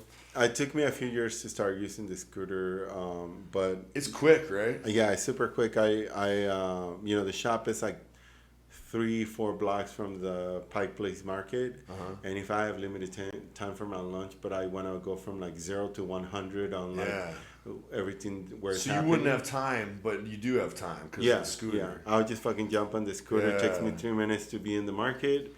And then I walk around, get some food. They got good stuff there, man. Chill there. Well, you know, see all the fucking chaos happening. Traffic, mass people. It is a cool spot. That's like, I had a friend come here to visit, and we went to this, I don't know if you remember Pearl Jam. It was like Eddie Vedder, the lead singer. He did these 2 shows, like these 2 benefit shows at Benaroya Hall. Yeah. And so my friend came here to visit, and it was cool because we went to those shows, but we didn't have a lot of time. So next time he comes, I want to be like, let's go to Pike Place, and we got to go see some of this.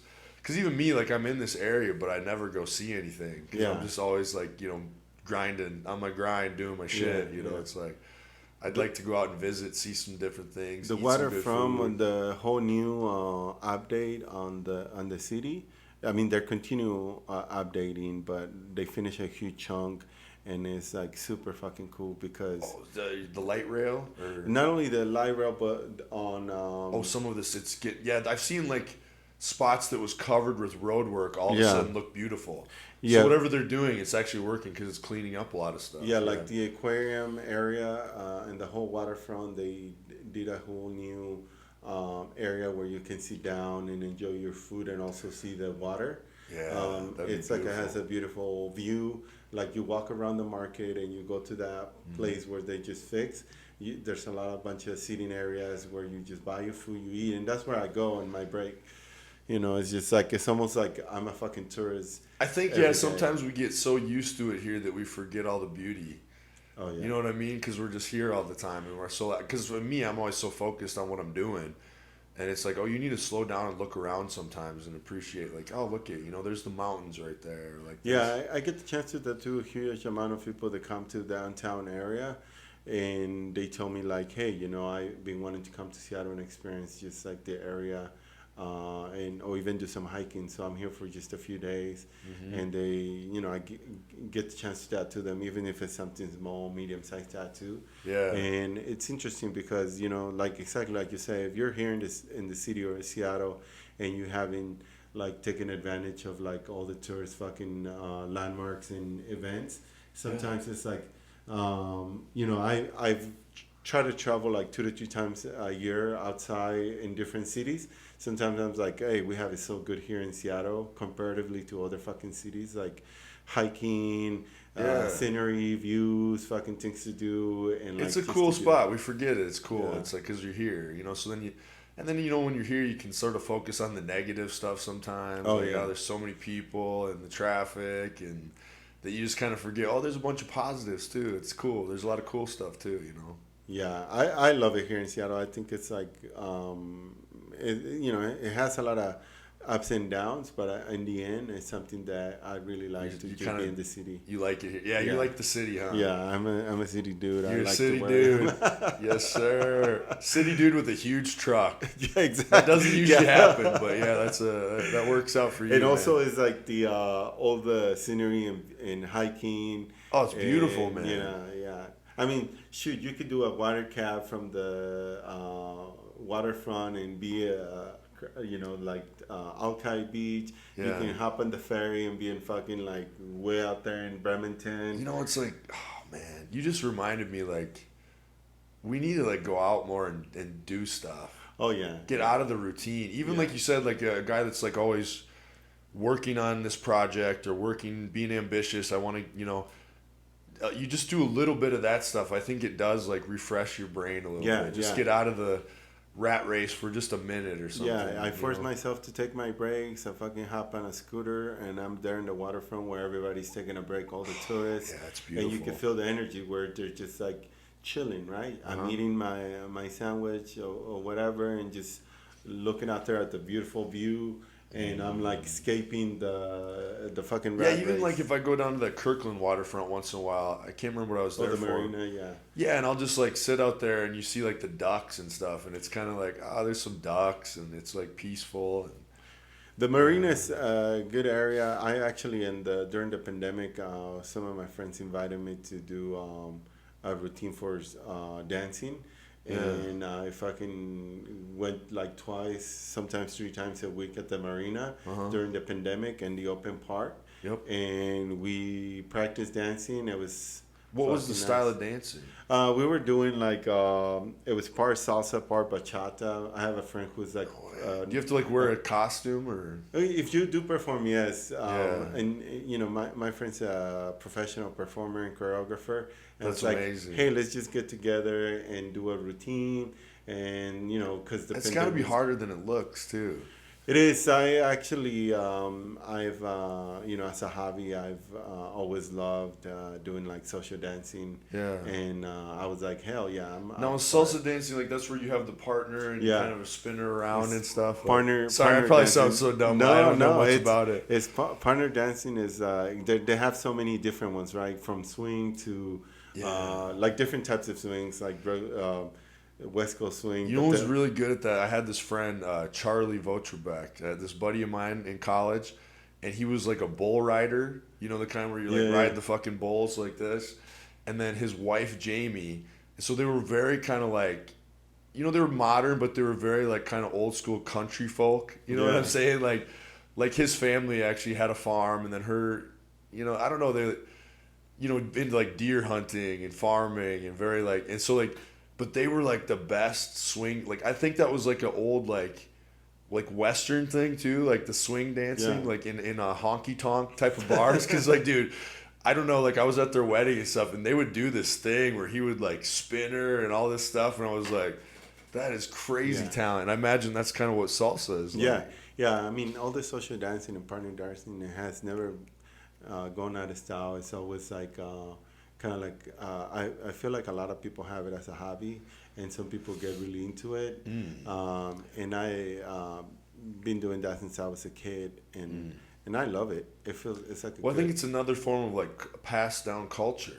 oh yeah, Right? yeah. You know, like it's weird. Like we're humans. Like Yeah. that's what we do. We pass down culture. Yeah, It's like yeah. so it's weird because if you think about that, you're actually keeping something alive that's probably been generations have passed it down. Yeah. So that's really insane if you think about it. Like Yeah. it's cool. Like I don't know, human beings blow my mind, dude. Like it's cool. Like some of the stuff that we take for granted was created, hundreds of years ago, and somehow it led us to what we're, doing here. It's cool. Yeah. No, yeah. Like somebody invented the pop tab of the, you know what I'm saying, dude? Like that didn't exist in the world until somebody created this. Click, Yeah. I don't know. No, totally. I know what you mean. Anyway, just a trippy kind of, I appreciate humans. So, well, man, I guess we're getting close to like almost 2 hours. So, is there anything else you want to fill in people about with, as far as the business goes or anything? Yeah, definitely. If anyone out there wants to do a sweet, one of a kind custom tattoo, hit me up. You guys are welcome to check our social media. Our website is www.dzul.com, or we're located in Belltown, in the heart of downtown Seattle. DZUL, yeah. Dzul Lounge. Yeah, Yep. we're in 3rd and Lenora. We've been there for over 10 years. We've been tattooing 20 years in Seattle. We love it here. We specialize in custom tattoos and cover-ups. We have a huge portfolio, and we have a huge team of artists.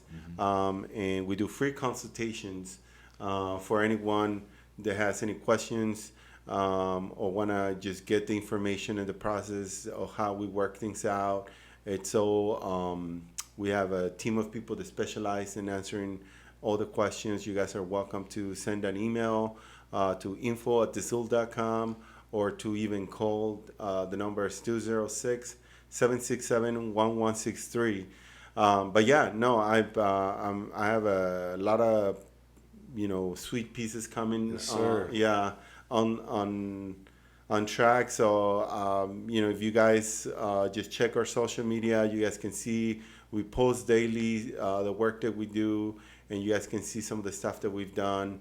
But yeah, I'm just excited and be able to execute tattoos for people who are looking for it. Yep. Taking people's creations and making them reality. So, no, I know you're a busy man, so I really appreciate you coming here, dude. And I mean it, dude. You are the best. Like, you're the guy that when I saw the artwork, that's what made me. So anybody that's interested in tattoos, like I definitely mean it. This guy's good.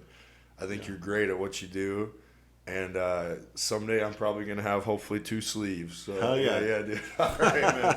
All right, guys. Thank you, everybody, for listening. And we will see everybody next time. Thank you.